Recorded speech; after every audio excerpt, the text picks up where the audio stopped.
Khanderao market ખાતે જે machine આપણે કાર્યરત કરેલ છે એ છેલ્લા 1-1.5 વર્ષથી કાર્યરત છે. હાલમાં ગઈકાલે અમને સૂચના મળી હતી કે મશીનમાં ટેકનિકલ ઇસ્યુના લીધે ગઈકાલથી એ મશીન બંધ છે.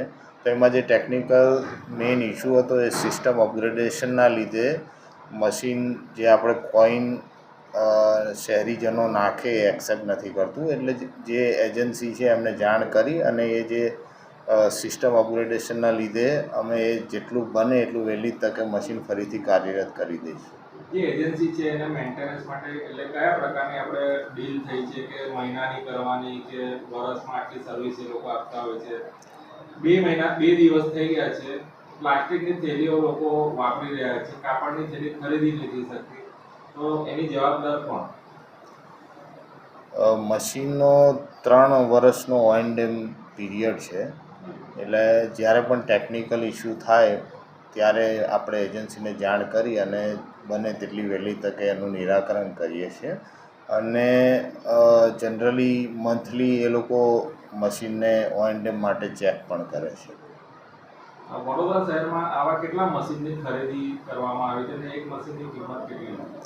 વડોદરા મહાનગરપાલિકા દ્વારા કુલ 9 મશીનની આપણે ખરીદી કરેલ અને હાલમાં કુલ 6 જગ્યાએ આ મશીન આપણે ઇન્સ્ટોલ કરેલ છે. જે 3 મશીન છે એ ટૂંક સમયમાં આપણે હોટસ્પોટ આઈડેન્ટિફાઈ કરવાની કામગીરી ચાલે છે. એટલે હોટસ્પોટ આઈડેન્ટિફાઈ કરી અને બાકીના 3 મશીન પણ ટૂંક સમયમાં કાર્યરત કરશું. કેટલા દિવસમાં આ મશીન રિપેર થશે અને એનું નિરાકરણ આવશે?